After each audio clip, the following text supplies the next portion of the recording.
Well, I'm very lucky to get to meet a lot of good Kiwis out there who just do good things in their everyday work, in their everyday mahi.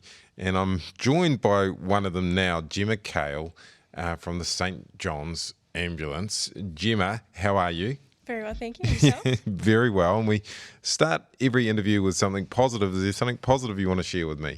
I help deliver babies over the phone. Okay. Babies are hugely positive, and them being delivered is great. Over the phone isn't even better, and we'll come to that in a second, because what do you do as a job? I'm an emergency call taker for Hotohoto in St. John. So when their waters break or when the baby starts to come, they call 111 and they get you. Or one of my colleagues, yeah. And how many of these babies have you delivered over the phone?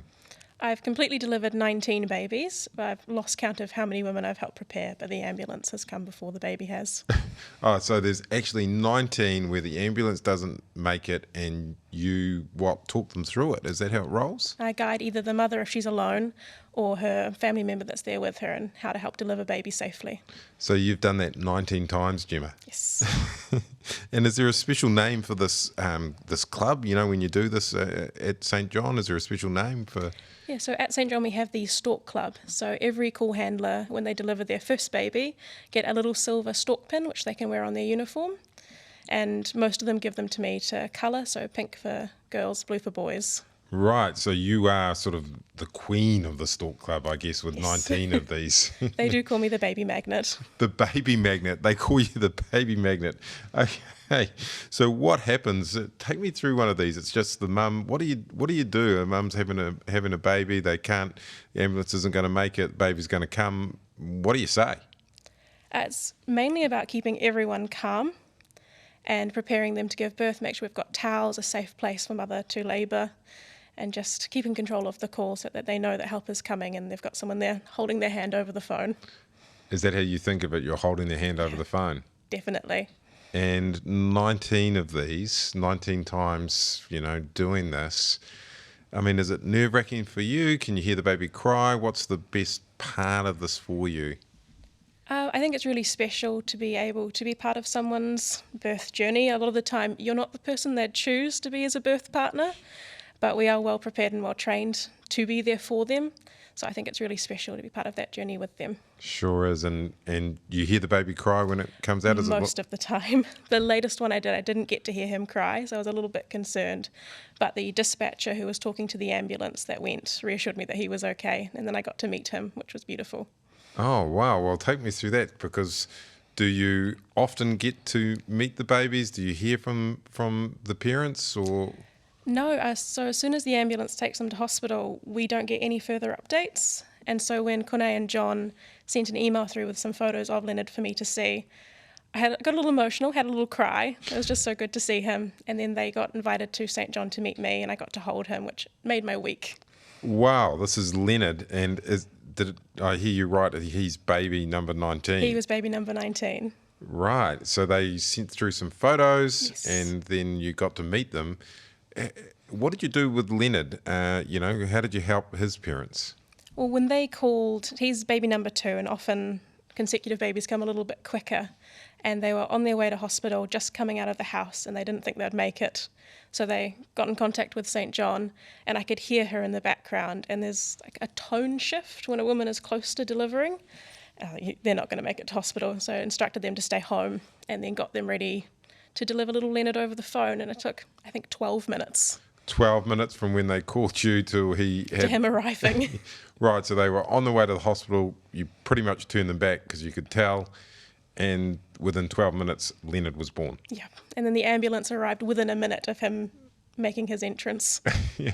And what are you saying? Sorry, what was Leonard's mum's name? Kone. Yeah, what are you saying to her? How do you talk to her? Well, she was in the background focusing on delivering a baby. Right. So I was talking to her husband, John, and he was excellent. He followed all my instructions. He stayed very calm. He had a little panicked moment when he realised that he would need to catch his son. And he was like, oh, do I pull him out? I'm like, definitely not. Let her push him out, just support his head as he delivers. So you get into that level of detail. You must have had some good training. Yes, definitely. We With our training, it's about 10 weeks, 5 in the classroom, and then 5 with a mentor plugged in next to you, side by side. Most of our mock calls that we take, where we pretend to be the patient, are birth calls, because there are so many different ways they could go wrong, and you need to be ready for every outcome and every way of getting there.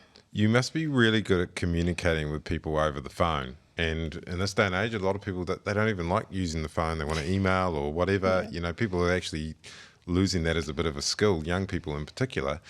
What is the key to your communication, do you think? You're lovely to talk to, by the way. Oh, thank you. I think remembering it's not your emergency. For a lot of the people that call us, this is their first time calling 111, and it's really scary for them. But if you're the calm voice on the other side of the phone, the voice of reason, you can bring them back down and just reassure them that you know what you're doing, and they can just take a breath and relax and just listen to our instructions. Yeah, and is that a skill that's useful in life, you think, just speaking calmly to people? Yeah, I'm pretty cruisy in my normal day-to-day life, so I think it helps.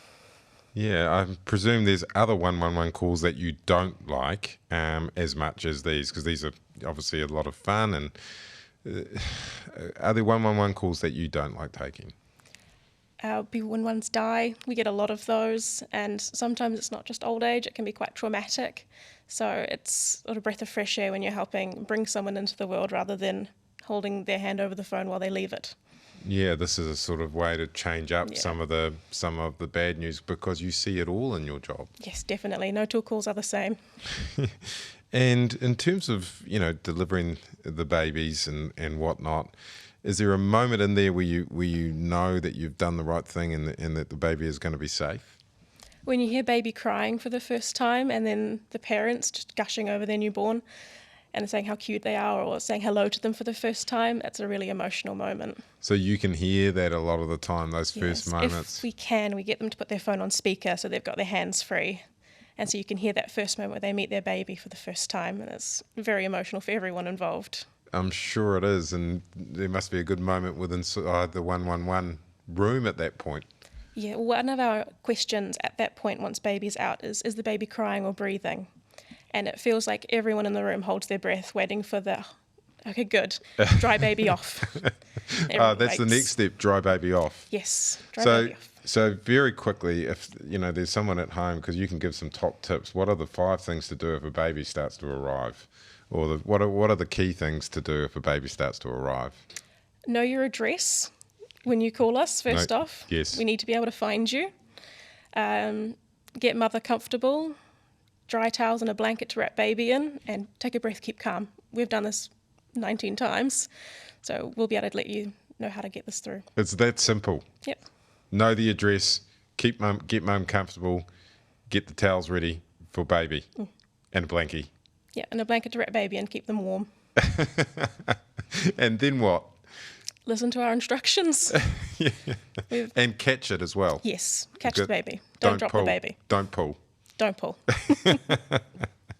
All right, Gemma, this has been an awesome interview. We'd like to end it with some advice for other Kiwis. You'd have a lot from what you've been through and what you see and do. What advice do you have for other Kiwis? I think my biggest piece of advice, if you're going to call an ambulance, know your address. Know where you are. We need to be able to find you, if anything else.